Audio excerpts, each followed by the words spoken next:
இந்த உலகத்தில் எவ்வளவோ உயிரினங்கள் இருக்குது. ஒவ்வொன்றும் ஒவ்வொரு விதமாக சண்டை போடுது. இப்போ 2 மாடு சண்டை போட்டுக்குதுன்னு வச்சுங்க, என்ன பண்ணும்? 2 முட்டிக்கும். அதுக்கு சண்டை போடுறதுக்கு ஆயுதமாக உபயோகப்படுறது அதோட கொம்பு. 2 சேவல் சண்டை போட்டுக்குதுன்னு வச்சுங்க, அதுக்கு ஆயுதமாக உபயோகப்படுறது அதோட கால் நகம். காலால் தான் அது ஒன்றோட ஒன்று சண்டை போட்டுக்கும். ஆனால் 2 மனுஷன் சண்டை போட்டுக்கிறான்னு வச்சுங்க, இவன் இன்னதை தான் ஆயுதமாக உபயோகப்படுத்துவான்னு குறிப்பிட்டு சொல்ல முடியாது. கல்லை எடுப்பான், கத்தி எடுப்பான், துப்பாக்கி எடுப்பான், என்ன வேணாலும் பண்ணுவான். வாயால் திட்டுவான், கையால் அடிப்பான், காலால் உதைப்பான், சகலகலா வல்லவன். விலங்குகள்லாம் பொதுவாக வாயை சாப்பிட்றதுக்கு மட்டும்தான் உபயோகப்படுத்துது. ஆனால் இவனுக்கு சாப்பிட்றதுக்கும் அதுதான், சாப்பிட்டு விட்டு திட்டுறதுக்கும் அதுதான். ஆனால் ஒரு விஷயத்தில் மட்டும் கெட்டிக்கிறேன். அதாவது நாம் சண்டை போட்டுக்கிட்டாலும் பரவாயில்லை, கோழிகள் சண்டை போடாமல் இருக்கணும் அப்படின்னு ஆசைப்படுறான். எதுக்காக? கோழிகள் சண்டை போடாமல் இருந்தால் நிறைய முட்டைகள் போடுமா, அதுக்காக தான் இந்த அக்கறை. கோழி பண்ணை வச்சிருக்கிறவங்களுக்கு இது ஒரு பெரிய பிரச்சனை. அதாவது பண்ணையில் இருக்கிற கோழிகளுக்குள்ளே அடிக்கடி சண்டை வந்துடும். அதனால் முட்டை உற்பத்தி குறைஞ்சிரும். சரி, இதுக்கு என்ன பண்ணுறது? பண்ணையில் போய் உட்காந்துக்கிட்டு தினமும் பஞ்சாயத்து பேசிகிட்டு இருக்க முடியுமா? அமெரிக்காவில் கோழி பண்ணை வச்சிருக்கிற ஒருத்தர் இதை பற்றி யோசனை பண்ணி பார்த்தாராம். ஒரு வழியையும் கண்டுபிடிச்சிருக்கார். கோழிக்கெல்லாம் மூக்கு கண்ணாடி மாட்டி விட்டுட்டோம்னா அது சண்டை போடுற குணம் குறைஞ்சிரும், முட்டை அதிகமாகிடும். அந்த கண்ணாடியில் உள்ள லென்ஸு சிவப்பு நிறத்தில் இருக்கணும், அவ்வளவுதான் அப்படின்னு அவர் கண்டுபிடிச்சாராம். இது ஏற்கனவே நடைமுறையில் கண்டுபிடிக்கப்பட்ட ஒரு விஷயம். ஆனால் எல்லா கோழிக்கும் சிவப்பு மூக்கு கண்ணாடி எப்படி மாட்டி விடுறது? அப்படியே மாட்டி விட்டாலும் அது நழுவாமல் இருக்கணுமே. இப்போ நாமெல்லாம் நடு விரலால் மூக்கு கண்ணாடி நடுவில் தொட்டு அப்படி ஸ்டைலாக சரி பண்ணிக்கிறோம். அது மாதிரி கோழி எப்படி சரி பண்ணிக்கும்? இதுதான் பிரச்சனை. இதுக்கு அவர் என்ன வழி கண்டுபிடிச்சாருன்னா, கோழிக்கெல்லாம் மூக்கு கண்ணாடிக்கு பதிலாக விழியொட்டு வில்லைகள், கான்டாக்ட் லென்ஸ், அதை பொருத்தி விட்டா என்ன அப்படின்னு யோசனை பண்ணார். அதே மாதிரி பண்ணார். அதே மாதிரி செஞ்சு பார்த்தார், வெற்றி. அதுக்கப்புறம் கோழியெல்லாம் சண்டை போட்டுக்கலையாம், சமாதான பிரியர்கள் ஆகிட்டு தான். கோழிகளுக்கு இயல்பாகவே சண்டை போடுற குணம் உண்டு. ஆனால் அதோட கண்ணுக்கு பார்க்குற பொருள்லாம் ரோஜா நிறத்துலையோ அல்லது இன்னும் சொல்ல போனால் அழுத்தமான சிவப்பு நிறத்துலையோ தெரிஞ்சதுன்னா சண்டை போடுற குணம் குறைஞ்சிருதான். அந்த சமயத்தில் அது அதிகமாகவும் முட்டையிட ஆரம்பிச்சுடுதான். அதே நேரத்தில் இறை எடுக்கிறத கூட குறைச்சிக்குதான். இது ஏன் இப்படி பண்ணுதுங்கிறது விஞ்ஞானிகளுக்கு இன்னமும் புரியலையா. எப்படியோ அமெரிக்க கோழிகள்லாம் கான்டாக்ட் லென்ஸ் பொருத்திக்க ஆரம்பித்தாச்சு. கோழி கழுத்தை பிடிச்சிக்கிட்டு ஒரு சில வினாடிகளில் அதை பொருத்தி விட்றாங்களாம். கோழியோட ஆயுள் பூரா அது அப்படியே இருக்குமா. பண்ணையில் முட்டை உற்பத்தி குறைஞ்சா இது மாதிரி விஞ்ஞானபூர்வமாக பரிகாரம் தேடுறது தான் நல்லது. நமக்கு வேண்டியப்பட்ட ஒருத்தர், அவர் ஒரு கோழி பண்ணை வச்சுருந்தார். அந்த பண்ணையில் பாதி கோழி திடீர்னு செத்து போச்சு. உடனே ஒரு கால்நடை மருத்துவர்கிட்ட போக வேண்டியது தானே. அங்கே போகல. உள்ளூரில் மந்திரம் பண்ணிகிட்டு இருந்த ஒரு சாமியார்கிட்ட போனார். அவர் காலில் விழுந்தார். சாமி, என் பண்ணையில் பாதி கோழி செத்து போட்டுதுன்னார். சாமியார் யோசனை பண்ணார். சரி, பண்ணையில் வாசப்படி கிழக்கு பக்கமாக வச்சுருக்கியா மேற்கு பக்கமாக வச்சுருக்கியான்னு கேட்டார். கிழக்கு பக்கமாக இருக்குன்னார் அவர். அதுதான் தப்பு, மேற்கு பக்கமாக அதை மாற்று, சரியாக போடும்னாராம். அதே போல் அவர் போய் மாற்றிவிட்டார். அப்பவும் பாதி செத்து போச்சு. மறுபடியும் சொன்னார், சாமி மறுபடியும் பாதி கோழி செத்து போட்டுதேன்னார். சரி, கூரை எப்படி போட்டிருக்க? ஓடு போட்டிருக்கியா இல்லை கீத்து போட்டிருக்கியான்னார். ஓடு போட்டிருக்கேன்னாராம் அவர். அதுதான் தப்பு, கீத்து போட்டுரும், சரியாக போடும்னாராம். சரின்னு போய் அதையும் மாற்றி பார்த்தார். மறுபடியும் போயிட்டுது, கோழி செத்து போச்சு. வந்தார். மறுபடியும் பாதி செத்து போச்சு சாமின்னு வந்தார். இவரும் யோசனையை மாற்றி மாற்றி சொல்லிகிட்டே இருக்கிறார். இப்படி அவரும் மாற்றி மாற்றி பார்த்தார். 6வது தடவையாக அவரை தேடிட்டு வந்தார். அந்த சமயத்தில் இவர் ரொம்ப தீவிரமாக யோசனை பண்ணி பார்த்துட்டு, அது சரிப்பா, நீ என்கிட்ட சளைக்காமல் வந்துக்கிட்டு இருக்கிற, நானும் யோசனை சொல்லிகிட்டு இருக்கேன். இப்போவும் உங்ககிட்ட சொல்கிறதுக்கு என்கிட்ட யோசனை நிறையா இருக்குது. ஆனால் சோதிக்கிறதுக்கு உங்ககிட்ட கோழி இல்லையே, என்ன பண்ணுறது அப்படின்னாராம். ஒரு ஜென் துறவி, அவருக்கு ரொம்ப வயசாயிட்டுது, கடைசி காலம். நண்பர்களெல்லாம் கூப்பிட்டார். நண்பர்களே, நான் வித்தியாசமான முறையில் சாகணும்னு ஆசைப்படுறேன், அதுக்கு ஏதாவது யோசனை சொல்லுங்களேன் அப்படின்னு கேட்டாராம். நண்பர்கள் சிரித்தாங்க. என்ன பேச்சு பேசுகிறீங்க? சாவறதுங்கிறது என்ன விளையாட்டு கத்தனமான காரியமா அப்படின்னு கேட்டிருக்காங்க. அந்த துறவி கொஞ்ச நேரம் யோசனை பண்ணார். அப்புறம் கேட்டாராம், இது வரைக்கும் யாராவது நடந்துக்கிட்டே இறந்துருக்குறாங்களா அப்படின்னாராம். எல்லாரும் இல்லைன்னாங்களாம். ஒருத்தர் மட்டும் சொல்லியிருக்கார். அப்படியும் ஒருத்தர் இறந்துருக்கிறதாக ஒரு கதையில் படிச்சிருக்கிறேன். ஒரு ஞானியால் தான் அப்படியெல்லாம் செய்ய முடியும் அப்படின்னு அவர் சொன்னாராம். சரி, அப்படின்னா அந்த முறை நமக்கு வேணாம். நின்றுக்கிட்டே யாராவது உயிரை விட்டுருக்காங்களா அப்படின்னு விசாரிச்சாராம். அப்படியும் ஒருத்தர் இறந்துருக்கிறார் அப்படின்னாங்களாம். மறுபடியும் அந்த துறவி யோசனை பண்ணியிருக்கிறார். ஏதாவது வித்தியாசமான முறையில் நாம் போகணும் அப்படிங்கிறது அவருடைய விருப்பம். மனிதன் எப்படி வாழ்கிறானோ அப்படி இறப்பது தான் நல்லது.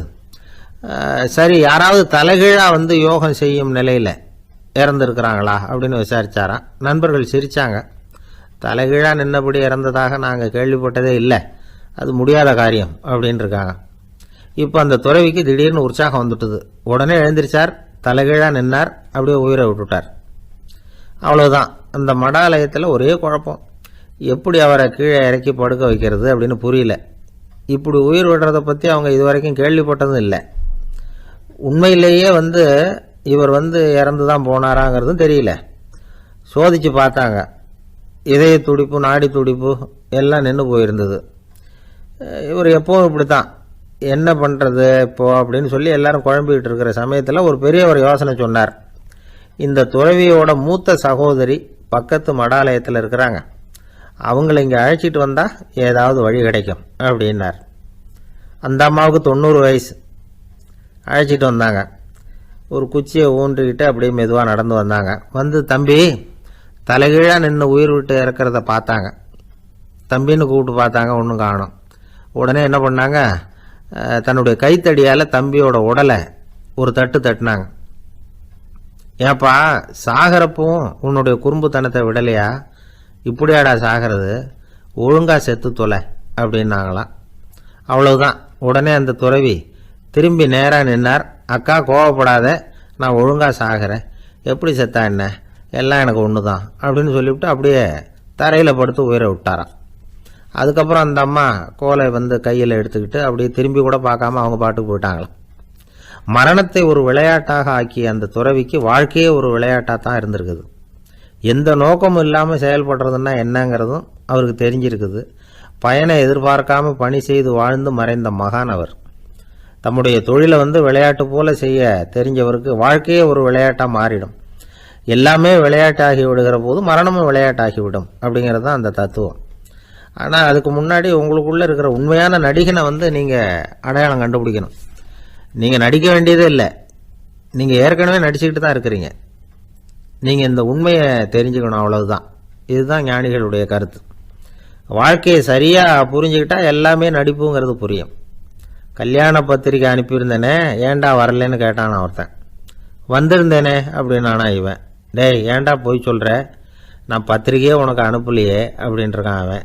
அதுக்கு இவன் சொன்னானா, பத்திரிக்கை அனுப்புனேன்னு நீ போய் சொல்கிறப்போ கல்யாணத்துக்கு வந்தேன்னு நான் போய் சொல்லக்கூடாதா அப்படின்னானா. சில பேர் எப்படின்னா, அவங்க பேசுகிற வார்த்தை ஒரு மாதிரியாக இருக்கும், அதுக்கு அர்த்தம் வேற மாதிரியாக இருக்கும். அதனால் நாம் அவசரப்பட்டு ஒரு முடிவுக்கு வந்துடக்கூடாது, யோசித்து பார்க்கணும். இல்லைன்னா விவரம் தெரிஞ்சவங்களை கேட்டு அதுக்கு அர்த்தம் என்னன்னு கண்டுபிடிக்கணும். ஒரு ஊரில் ஒரு பெரியவர் இருந்தார்.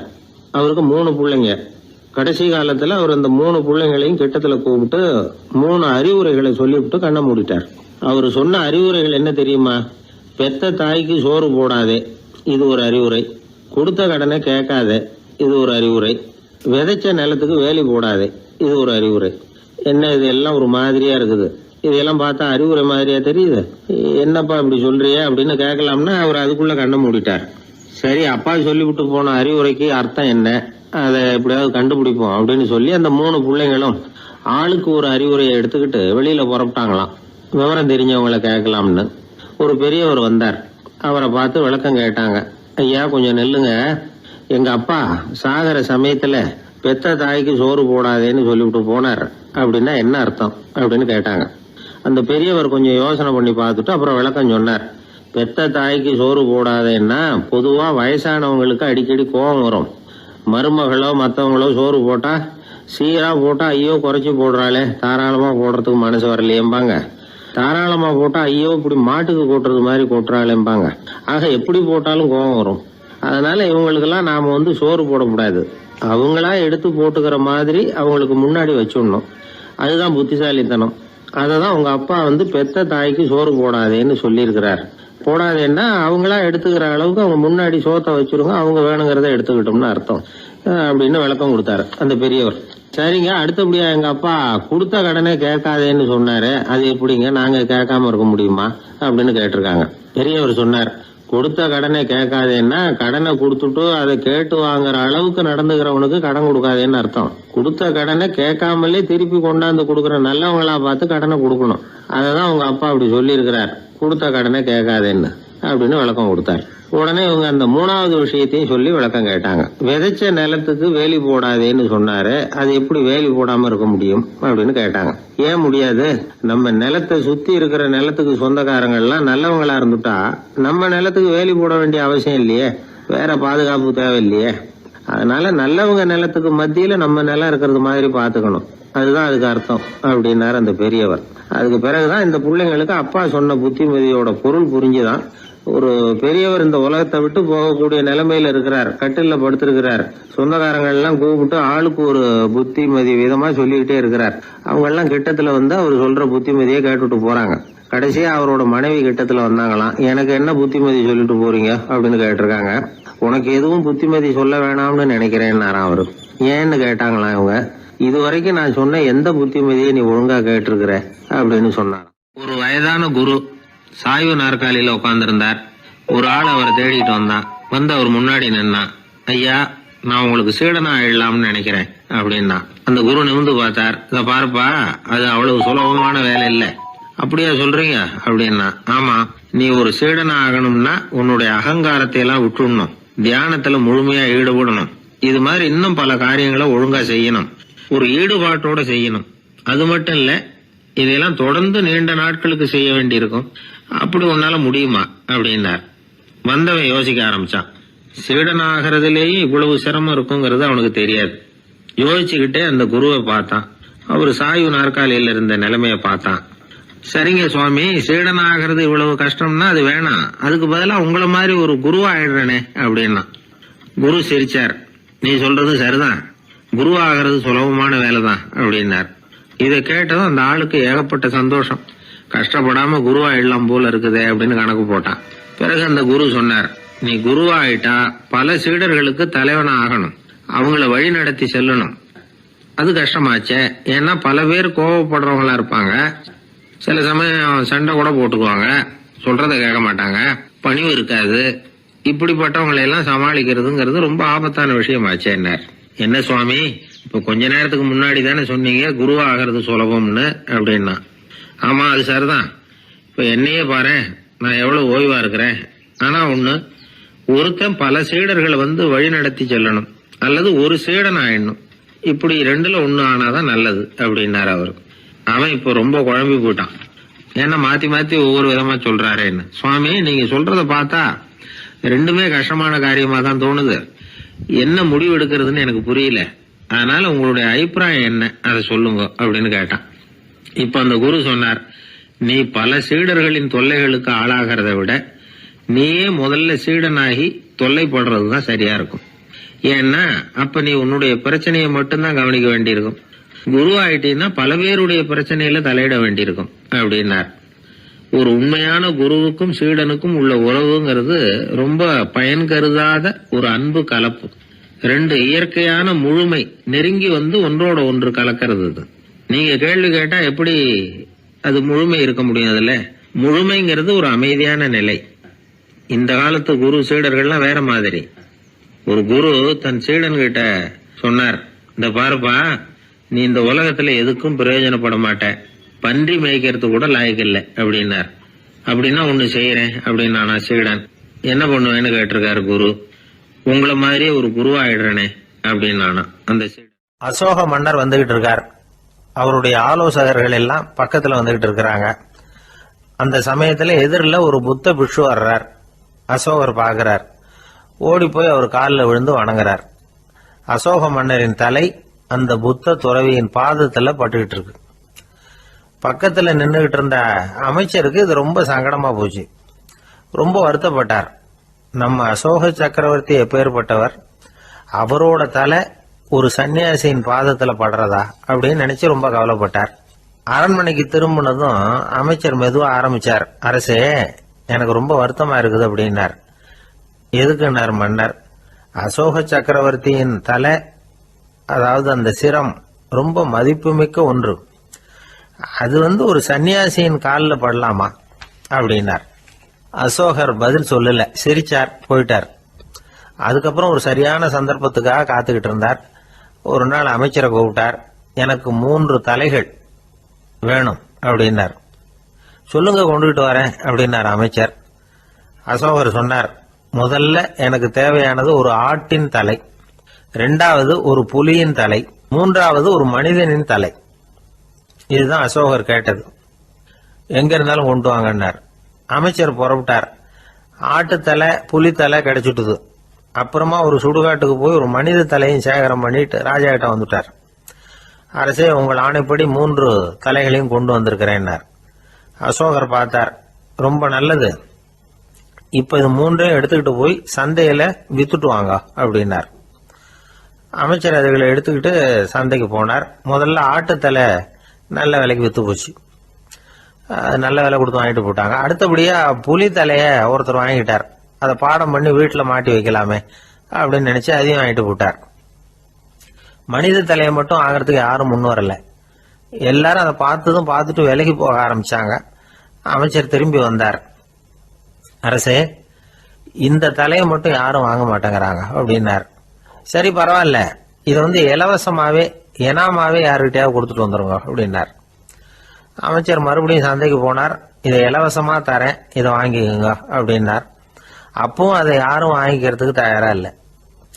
மறுபடியும் திரும்பி மன்னர்கிட்ட விவரத்தை சொன்னார். இப்போ மன்னர் சொல்றார், அமைச்சரே, உயிர் இருக்கிற வரைக்கும் தான் இந்த தலைக்கு மதிப்பு.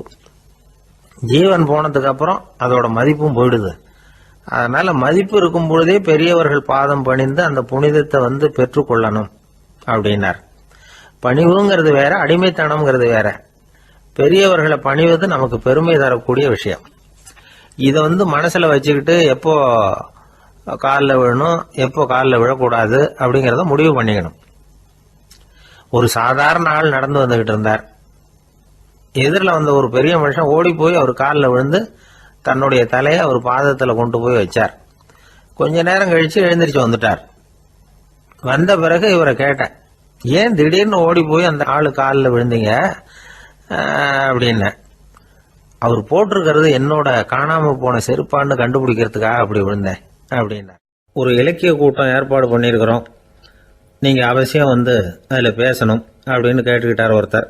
வேணாங்க, 4 பேருக்கு முன்னாடி நிக்கிறதுனா எனக்கு ரொம்ப கூச்சமா இருக்கும் அப்படின்னாரு இவரு. ஏன் சார், இன்னமும் குழந்தை மாதிரி கூச்சப்படுறீங்களே அப்படின்னார் அவர். அவரை ஒரு மாதிரியா சமாளித்து அனுப்பி வச்சுட்டு அதுக்கப்புறம் அதை பற்றி இவர் யோசிச்சு பார்த்துருக்கார். சில நிபுணர்கள் எழுதியிருக்கிறத படிச்சும் பார்த்துருக்கிறார். மனோதத்துவ நிபுணர்கள் என்ன சொல்றாங்க தெரியுமா? 10லேருந்து 20% குழந்தைகள் பிறக்கிறப்பவே கூச்ச சுபாவம் கொண்டதாக தான் இருக்குதான். ஒரு தாத்தா தன்னோட பேர பிள்ளைய ஆசையா கூப்பிடுறார் விளையாட்டு காட்ட, அதை அழுதுகிட்டு ஓடி போகுது. ஒரு அம்மா தன்னோட பிள்ளைய பள்ளிக்கூடத்தில் சேர்க்கறதுக்காக கூப்பிட்டுக்கிட்டு போறாங்க. அந்த புள்ள அம்மாவோட முந்தானையில ஒளிஞ்சுக்கிட்டு வெளில வரமாட்டேங்குது. இவங்களெல்லாம் எப்படி சமாளிக்கிறது? குழந்தைகளோட கூச்ச சுபாவத்தை போக்குறது எப்படி? இதுக்கு நிபுணர்கள் சில யோசனைகளை சொல்லியிருக்கிறாங்க. மற்றவங்களுக்கு முன்னாடி என் பையனுக்கு கூச்சம் ரொம்ப அதிகம் சார், மற்றவங்க பார்த்தா ரொம்ப வெக்கப்படுறான், இப்படி சொல்கிற அப்பாக்கள் உண்டு. என் பையன் புது மனுஷால பார்த்தா அட்டையாக ஒட்டிக்குவான் சார் அப்படின்னு சொல்கிற அப்பாக்களும் உண்டு. இப்படிலாம் குழந்தைகளுக்கு முத்திரை குத்துறது ரொம்ப தப்பான். புதுசாக யாராவது வீட்டுக்கு வந்தால் குழந்தை தானாக தன்னோட கூச்சத்தையும் பயத்தையும் போக்கிக்கிட்டு சகஜமாக மாறி வர்றதுக்கு வாய்ப்பு கொடுக்கணுமா. ஒரு கூட்டத்துக்கோ அல்லது சொந்தக்காரங்க கல்யாணத்துக்கோ குழந்தைய அழைச்சிட்டு போகிறீங்க, அங்கே போய் கட்டாயப்படுத்தி குழந்தைய மற்றவங்க கிட்ட பேச சொல்லக்கூடாது. சில சமயம் குழந்தை தானாக தன்னுடைய கூச்ச சுபாவத்தை விட்டு பேசுறதுக்கு முன் வந்தால் அதை பாராட்டணும். குழந்தை கலகலப்பு இல்லாமல் மௌனமாக இருந்ததுன்னா அதையும் கண்டுக்கக்கூடாது. குழந்தை பேச ஆரம்பித்தா அதை ஆர்வத்தோடு கவனிக்க தெரியணும். கலந்து உரையாடுற பழக்கத்தை வீட்லேயே ஆரம்பிக்கலாம். கேட்டதுக்கு பதில் சொல் அப்படின்னு நீங்கள் அதிகாரம் பண்ணிகிட்டு இருக்கக்கூடாது. அது குழந்தைக்கு பேசுகிற சந்தர்ப்பத்தை குறைச்சிருமா. இப்போ நாம் அதிகாரம் பண்ணால் கேலி செய்கிற பழக்கம் குழந்தைகளை ரொம்ப பாதிச்சிருமா. பெரியவங்களானதுக்கு அப்புறமும் சில பேர் கூச்சத்தோடவும் பயத்தோடவும் இருக்கிறதுக்கு இதுதான் காரணம். சின்ன வயசில் அவங்கெல்லாம் ஏதாவது கேலிக்கு ஆளாகி இருப்பாங்க. 2வது குழந்தை மூத்த குழந்தைய கேலிக்கு ஆளாகிற சந்தர்ப்பங்களை கண்டு கேலி பண்ணினா அது இளம் நெஞ்சங்களை விட்டு நீங்கிறதே இல்லையா. எப்பவும் குழந்தையோட நடை உடை பாவனைகளை பற்றி சொல்லிக்கிட்டே இருக்கக்கூடாதான். அதுவே கூச்ச சுபாவத்தை கொண்டுட்டு வந்துருமா. அப்பா எங்கேன்னு யாராவது கேட்டால் இது மாதிரி இந்த காரியத்துக்காக வெளியில் போயிருக்கார், இத்தனை மணிக்கு திரும்பி வருவார் அப்படின்னு சொல்கிற அளவுக்கு குழந்தைகளை பழக்கப்படுத்தி வைக்கணும். ஃபோன்லேயே யாராவது விசாரித்தா கூட இது மாதிரி பதில் சொல்லு அப்படின்னு சொல்லணும். சின்ன சின்ன மீட்டிங்கில் 4 வார்த்தை பேச தயார் பண்ணலாம். ஒரு கடையிலையோ அல்லது ஹோட்டல்லையோ ஏதாவது விவரம் கேட்கணும்னா உங்கள் குழந்தைய தைரியமாக அனுப்புங்க. குழந்தைகள் பணிவாகவும் பொறுமையாகவும் விவரம் கேட்குறப்போ கூச்ச சுபாவம் தானாக போயிடும். சின்ன வயசுலேயே இப்படிலாம் பழக்கப்படுத்தினா தான் வருங்காலத்தில் தைரியமாக இந்த சமுதாயத்தில் வாழ முடியும். இல்லைன்னா 60 வயசுலேயும் அடுப்பங்கரையை விட்டு வெளில வர்றதுக்கு கூச்சப்பட்டுக்கிட்டு தான் இருக்க வேண்டியிருக்கும்.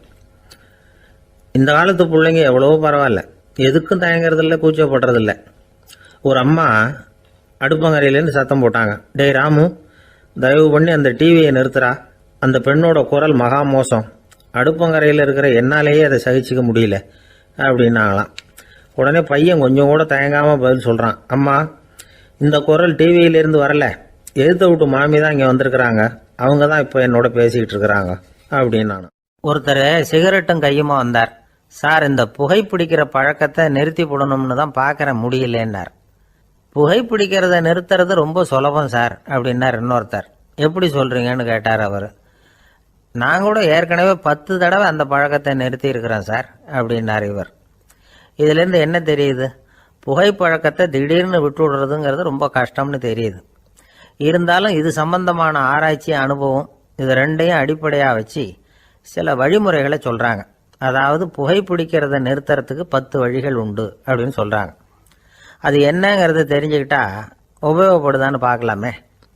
முதல் கருத்து என்னன்னா, கொஞ்ச நாளைக்கு புகைப்பிடிக்கிற நண்பர்களை விட்டு விலகி இருக்கணும். இதனால் புகைப்பிடிக்கிற ஆசை குறையும்.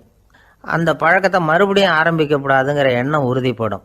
2வது கருத்து, புகைப்பிடிக்கிறதை எதிர்த்து தீவிரமாக பிரச்சாரம் செய்ய ஆரம்பிச்சிடணும். அது அடுத்தவங்களுக்கும் உபயோகப்படும், உங்களுக்கும் உபயோகப்படும். உங்கள் உள்ளுணர்வை அது தூண்டும், உங்களை உறுதி கொள்ள வைக்கும். 3வது கருத்து என்னன்னா, தினமும் 2 தடவை குளிக்கணும். எப்படி தெரியுமா? முதல்ல வெது வெதுப்பான தண்ணீர், அப்புறம் குளிர்ந்த தண்ணீர், இப்படி மாறி மாறி குளிக்கணுமா. 4வது கருத்து, உடற்பயிற்சிகள் செய்யணும். மூச்சு வாங்குற மாதிரியான பயிற்சிகள் ரொம்ப நல்லதான். பிராணாயாமம் அப்படிங்கிற மூச்சு பயிற்சி ரொம்ப நல்லதுங்கிறாங்க. அப்புறம் 5வது கருத்து, சாப்பாடு மிதமாக இருக்கணும், சீராக இருக்கணும். பச்சை காய்கறிகள், பழங்கள் சாப்பாட்டில் சேர்த்துக்கலாம். அடிக்கடி கொஞ்சம் கொஞ்சமாக சாப்பிட்டு ரத்தத்தில் சர்க்கரையின் அளவை பராமரிக்கணும். இது நரம்புகளை அமைதிப்படுத்தும். 6வது கருத்து என்னன்னா, ரொம்ப நேரம் பசியோடு இருக்கக்கூடாது.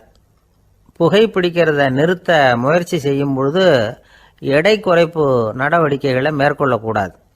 7வது கருத்து, காப்பி, தேநீர், மதுபானம், அப்புறம் போதைப் பொருள்கள் கலந்த உணவுகள் இதெல்லாம் வேணாம். புகைப்பிடிக்கிறத அதெல்லாம் ஊக்கப்படுத்தும். கடுகு, மிளகு, அப்புறம் காரமான பொருள்களை தவிர்க்கணும். உப்பு அளவை குறைக்கணும். தினமும் 10 குவளை தண்ணீராவது குடிக்கணும். வெறும் தண்ணி புகைப்பிடிக்கிற ஆவலை தணிக்குதான். 8வது கருத்து, கையில் சிகரெட்டு, புகையில ஏதாவது இருந்தால் உடனே தூக்கி எறிஞ்சிருங்க. அது கையில் இருக்கிற வரைக்கும் புகைப்பிடிக்கிற ஆசை வந்துக்கிட்டே இருக்கும். 9வது கருத்து என்னன்னா, இறை நம்பிக்கை உள்ளவங்க புகைப்பிடிக்கிற எண்ணம் வர்றப்போவெல்லாம் பிரார்த்தனை செய்ய ஆரம்பிச்சுடலாம். 10வது கருத்து, உங்களுக்கு ரொம்பவும் வேண்டியவங்க யாரோ அவங்கக்கிட்ட எல்லாம் நீங்கள் புகைப்பிடிக்கிறத நிறுத்தி விட்டதா சொல்லிவிடுங்க. இந்த 10 வழிகளையும் கடைபிடிக்க ஆரம்பிச்சுட்டா புகைப்பிடிக்கும் பழக்கத்தை நிறுத்தி விடலாம் அப்படின்னு சொல்கிறாங்க அனுபவப்பட்டவங்க. முயற்சி பண்ணி பார்க்கலாம். ஒரு முக்கியமான இடத்துல நின்றுக்கிட்டு இருந்தார் ஒருத்தர். அங்கே இன்னொருத்தர், ஏன் சார் இந்த இடத்துல சிகரெட் பிடிக்கலாமா அப்படின்னு அனுமதி கேட்டார். இந்த இடத்துல சிகரெட் பிடிக்கக்கூடாதுங்க அப்படின்னாரு இவர். நீங்கள் இப்படி சொல்கிறீங்க, ஆனால் இந்த இடத்துல கீழே நிறைய சிகரெட் துண்டுகள் கிடக்குதே, அவங்கெல்லாம் யார்? அவங்கெல்லாம் உங்கள் மாதிரி என்கிட்ட அனுமதி கேட்காதவங்க அப்படின்னாராம் இவர். ஒரே ஒரு ஊரில் ஒரு அம்மா இருந்தாங்க. அந்த அம்மாவுக்கு ஒரே ஒரு பிள்ளையாண்டான். அவனுக்கு ரொம்ப அக்கறையோடு கல்யாணம் பண்ணி வச்சாங்க. கல்யாணம் முடிஞ்சதும் மருமக பொண்ணு வீட்டுக்கு சேர்ந்தது. அப்பாடா, என் கடமை முடிஞ்சது, இனிமேல் அக்கடான்னு எங்கேயாவது ஒரு மூலையில் படுத்து கிடக்கலாம் அப்படின்னு நினச்சாங்க அந்த அம்மா. ஆனால் நினைக்கிறபடி எங்கே நடக்குது? அதுக்கப்புறம் தான் பிரச்சனையே ஆரம்பமாச்சு. மருமகள் குணம் சரியில்லை, ஒரு மாதிரி. அந்த பொண்ணு வீட்டுக்கு வந்ததுமே முதல் வேலையாக மாமியாரை பார்த்து, அதுதான் நான் வந்துட்டேன்ல, இனிமேல் உங்களுக்கு என்ன வேலைங்க, புறப்பட வேண்டியது தானே, காசி ராமேஸ்வரம்னு எங்கேயாவது போங்க அப்படின்னுட்டு தான். மாமியாரை பார்த்தாங்க, கொஞ்சம் யோசனை பண்ணாங்க. இந்த பாருமா, நீ இப்படி சொல்கிறதுக்கு முன்னாடியே வீட்டை விட்டு புறப்படணுங்கிற முடிவுக்கு நான் வந்துட்டேன். வீட்டை மட்டும் இல்லை, இந்த உலகத்தை விட்டே கூட போகிறதுக்கு தயாராக இருக்கிறேன். ஆனால் ஒரே ஒரு விஷயத்துக்காக என் உயிரை கையில் பிடிச்சிக்கிட்டு இருக்கிறேன் அப்படின்னாங்களாம். என்ன விஷயம்னு கேட்டது இந்த மருமக பொண்ணு. வேற ஒன்றும் இல்லை, என் பிள்ளைக்கு கல்யாணம் பண்ணி வச்சுட்டேன். ஒரு பேர புள்ள பிறந்து அதை என் கண்ணால் பார்த்துட்டேன்னா நான் எங்கே வேணும்னாலும் போகிறதுக்கு தயாராக இருக்கிறேன் அப்படின்னாங்களாம் அந்த மாமியார். மாமியார் இப்படி சொல்கிறதுலேயும் நியாயம் இருக்கிறதாக பட்டுது அந்த பொண்ணுக்கு. சரி, அப்படியே இருந்து பார்த்துட்டு போகலாம் அப்படின்னு அனுமதி கொடுத்தது. கொஞ்ச காலத்தில் ஒரு பேரன் பிறந்தான். அந்த அம்மாவும் பேரனை கண்ணால் பார்த்துட்டாங்க. சரி, பேரனை பார்த்தாச்சுல்ல, இனிமேல் புறப்பட வேண்டியது தானே அப்படின்னது மருமக பொண்ணு. மாமியார் பார்த்தாங்க, நீ சொல்கிறது சரிதாம்மா, அதில் ஒன்றும் தப்பு இல்லை. என்னோட பேரன் உங்களை அம்மா அப்பான்னு கூப்பிடுறதை என் காது குளிர கேட்டுட்டு போயிடுறேனே அப்படின்னாங்களாம். சரி, அந்த ஆசையை நிறைவேறட்டும் அப்படின்னு காத்துக்கிட்டு இருந்தாங்க. பேரன் வளர்ந்தான், நடந்தான், பள்ளிக்கூடம் போனால் பெரியவனானான். மருமக பொண்ணு மறுபடியும் மாமியாரை விரட்ட ஆரம்பிச்சுட்டுது, இன்னும் புறப்புள்ளையான்னு. இதை பாருமா, இது வரைக்கும் இருந்துட்டேன். பேரனோட கல்யாணத்தையும் கண்ணால் பார்த்தா தான் இந்த கட்டை வேகும் போல் இருக்குது அப்படின்னு சொல்லி ஒரு மாதிரியாக பேச ஆரம்பித்தாங்க. இதுவும் நியாயமான ஆசையாக தான் படுது அப்படின்னு அது யோசிச்சிருக்கு அந்த பொண்ணு. சரின்னு அதுக்கும் ஒத்துக்கிட்டது. உடனே பேரனுடைய கல்யாணமும் முடிஞ்சது ஒரு வழியாக. இனிமேல் ஒரு நொடி கூட இங்கே இருக்கக்கூடாது, புறப்படுங்க அப்படின்னு மாமியாரை விரட்டிச்சான் அந்த பொண்ணு. இப்போ அந்த மாமியார் தன்னோட மருமகளை பார்த்து சொல்கிறாங்க, இதோ கிளம்பிட்டேம்மா, என் மூட்டை முடிச்செல்லாம் கட்டிக்கிட்டேன், புறப்பட்டுவிட்டேன். அப்படியே நீயும் உன் துணிமணிகளை மூட்டை கட்டிக்கிட்டு கிளம்பிடும், என்னோட சேர்ந்து 2 பேருமா சேர்ந்து போயிடலாம் அப்படின்னாங்களாம். அந்த பொண்ணு முழிக்குது. முழிக்காதே, உனக்கும் ஒரு மருமக வந்துட்டா, இனிமேல் நீயும் ஒரு மாமியார் தானே, உனக்கும் இனிமேல் இங்கே வேலை இல்லை, புறப்படு அப்படின்னாங்களாம். அப்போ தான் அந்த பொண்ணு சிந்திக்க ஆரம்பிச்சுதான், தன்னோட தவறு புரிஞ்சுதான். இந்த தகவலை கேட்டுக்கிட்டு இருக்கிற மருமகள்லாம் இதை பற்றி கொஞ்சம் யோசித்து பார்க்கணுங்கிறதுக்காகத்தான் இதை சொல்கிறோம் மாமியார்கள் சார்பாக. கொஞ்ச நாளைக்கு முன்னாடி ஒரு பொண்ணை பார்த்து பேசுகிற சந்தர்ப்பம் கிடைச்சிது ஒரு கல்யாண வீட்டில். அந்த பொண்ணு சொல்லிச்சு, சார் எனக்கு கல்யாணம் ஆகி 15 வருஷம் ஆகுது, நான் மாமியார்கிட்ட சண்டை போட்டதே இல்லை அப்படின்னு ரொம்ப அடக்கமாக சொல்லிச்சு. அது எப்படிம்மா சாத்தியமாச்சுன்னு கேட்டோம். எனக்கு கல்யாணம் ஆகி 15 வருஷம்தான் ஆச்சு, ஆனால் என் மாமியார் செத்து போய் 20 வருஷத்துக்கு மேலே ஆயிட்டுது அப்படின்னு. ஒரு ராஜா ஊரெல்லாம் சுற்றி பார்த்துட்டு வரலாம்னு ஒரு நாள் புறப்பட்டு போனார். ஒரு இடத்துல தறி நெசவு வேலை ரொம்ப மும்முரமாக நடந்துக்கிட்டு இருந்தது. ஒரு பெரியவர் தறியால் நெசவு வேலை செஞ்சுக்கிட்டு இருந்தார். பக்கத்தில் ஒரு அழகான பொண்ணு உட்காந்து நூலை சுற்றிக்கிட்டு இருக்குது. ராஜா அந்த பெரியவரை பார்த்து யார் இந்த பொண்ணுன்னு விசாரித்தார். ராஜா அப்படி கேட்டதும் அவருக்கு ரொம்ப பெருமையாக போயிட்டுது. ஏன்னா உட்காந்துருந்தது அவரோட மகள். அரசே, இது என்னுடைய மகள், இவ வேகமாக நூல் திரிக்கக்கூடியவள், வைக்கோல் எடுத்து இவ திரிச்சா கூட அது எல்லாம் பவுனிழையாக வெளியில் வரும் அப்படின்னு ஒரு ராசி இவளுக்கு அப்படின்னு ரொம்ப பெருமையாக ராஜா கிட்ட சொன்னார். ராஜா இதை கேட்டதும் அசந்துட்டார். அப்படியா, இவ்வளவு அழகும் சாமர்த்தியமும் உள்ள இந்த பொண்ணு என்னோட வரட்டுமே, இவளை என் மருமகளை ஆக்கிக்கிறேன் அப்படின்னார் ராஜா. அந்த பெரியவருக்கு ஒன்றும் புரியல. ஏதோ கொஞ்சம் பெருமையாக சொல்ல போக அது இப்படி ஆயிட்டுதே அப்படின்னு கவலைப்பட்டார். இருந்தாலும் ராஜா பேச்ச தட்ட முடியுமா, மகளை அனுப்பி வச்சுட்டார். ராஜா அந்த பொண்ணை அரண்மனைக்கு அழைச்சிட்டு வந்தார். அங்கே ஒரு அறையில் வச்சு பூட்டி விட்டார். அந்த ரூமு நிறைய வைக்கோலை கொண்டாந்து போட்டு அடைச்சாங்க. 3 ராட்டைகள் வேற வச்சுருந்தாங்க. நாளைக்கு பொழுது விடியறதுக்குள்ளே நீ இந்த வைக்கோலையெல்லாம் தங்க இழைகளாக மாற்றி காட்டணும். நாளைக்கு காலம்பரம் வந்து நான் இந்த அறை கதவை திறப்பேன். உன் தகப்பன் சொன்னது மாதிரி எல்லாம் தங்கமாக மாறி இருக்கணும், இல்லைன்னா நீ உயிர் தப்ப முடியாது அப்படின்னு உத்தரவு போட்டார். பாவம் அந்த பொண்ணு என்ன பண்ணும், பகல் பூரா அழுதுகிட்டே உட்காந்துருக்குது. ராத்திரி பூராவும் தூக்கம் வரல. மறுநாள் அதிகாலை நேரத்தில் யாரோ கதவை தட்டுற சத்தம் கேட்டுது. பயந்துக்கிட்டே கதவை திறக்கிறா. திறந்து பார்த்தா வெளியில் 3 அவலட்சணமான பெண்கள். ஒருத்திக்கு வந்து கால் அகலமாக முறை மாதிரி இருக்குது, இன்னொருத்திக்கு கட்டை விரல் கரண்டி மாதிரி பெருசாக இருக்குது, 3வது பொண்ணுக்கு உதடு தடித்து ரப்பர் மாதிரி தொங்கிக்கிட்டு இருக்கு. யார் நீங்கள், உங்களுக்கு என்ன வேணும் அப்படின்னு கேட்குது இந்த பொண்ணு. நாங்கள் உங்களுக்கு உதவி செய்யறதுக்கு தான் வந்திருக்கிறோம் அப்படின்னு சொல்லி உள்ளே வந்தாங்க, உட்காந்தாங்க. கொஞ்ச நேரத்துக்குள்ளே உள்ளே இருந்த வைக்கோலையெல்லாம் தங்க இழைகளாக மாற்றி கொடுத்துட்டு போயிட்டாங்க. காலையில் ராஜா வந்தார், பார்த்தார். ஆஹா பேஷுனார். இன்னும் கொஞ்சம் வைக்கோலை கொண்டாந்து அந்த ரூமில் போட சொன்னார். இந்த வைக்கோலையும் இன்னைக்கு தங்கமாக மாற்றிவிடு, நாளைக்கு மறுநாள் உனக்கும் இளவரசனுக்கும் கல்யாணம்னு சொல்லிவிட்டார். இன்னைக்கு ராத்திரி அந்த 3 பொண்ணுங்களும் வந்தாங்க. வைக்கோலை பொண்ணு இழைகளாக மாற்றினாங்க, புறப்பட்டாங்க. இந்த பொண்ணு அவங்க காலில் விழுந்து வணங்கினா, என் உசுரை காப்பாற்றினீங்க, உங்களுக்கு நான் என்ன கைமாறு செய்ய போகிறேன் அப்படின்னா. பயப்படாத, நீ விரும்பினா எங்களுக்கு ஒரு உதவி செய்யலாம். உன்னுடைய கல்யாணத்துக்கு நாங்கள் 3 பேரும் வரோம். நீ எங்களை வரவேற்று ராஜாக்கிட்டையும் இளவரசர்கிட்டையும் நாங்கள் உன்னோட பெரியப்பா பொண்ணுங்கன்னு சொல்லி அறிமுகப்படுத்தி வை, நாங்கள் விருந்து சாப்பிட்டுட்டு போயிடுறோம் அப்படின்னாங்க. ரொம்பவும் சந்தோஷமாக சரின்னு ஒத்துக்கிட்டா. கல்யாண நாள் வந்தது. கல்யாணம் ரொம்ப கோலாகலமாக நடந்துக்கிட்டு இருக்கு. எல்லா தேசத்து ராஜா ராணிகளும் வந்துக்கிட்டு இருக்கிறாங்க. அந்த 3 அவலட்சணமான பொண்ணுங்களும் சேர்ந்தாங்க. யார் இவங்கன்னு கேட்டார் ராஜா. என் பெரியப்பா பொண்ணுங்க அப்படின்னா அந்த பொண்ணு. காலும் உதடும் கட்டை விரலும் ஏன் இப்படி உங்களுக்கு அவலட்சணம் ஆயிட்டுது அப்படின்னு கேட்டார். அதுக்கு அந்த பொண்ணுங்க பதில் சொன்னாங்க. என்ன செய்யறது, ஓயாமல் வைக்கோலை நூற்று ஒருத்தியோட கட்டை விரல் அப்படி கரண்டி மாதிரி ஆயிட்டுது. நாக்கில் தொட்டு தொட்டு திரிச்சதுனால ஒருத்தியோட உதடு அப்படி ஆயிட்டுது. காலால் கட்டையை அழுத்தி அழுத்தி தறி போட்டதுனால இன்னொருத்தையோட கால் அப்படி ஆயிட்டுது. உங்கள் மருமகளாக வந்திருக்கிற இந்த பொண்ணு அந்த 3ஐயுமே செய்ய தெரிஞ்சவ தான். என்ன ஆக போகுதோ இன்னும் கொஞ்ச நாளில் அப்படின்னாங்க. அவ்வளவுதான். ராஜா பயந்துட்டார். அம்மா, இன்னையிலேருந்து நீ இளவரசனின் மனைவி.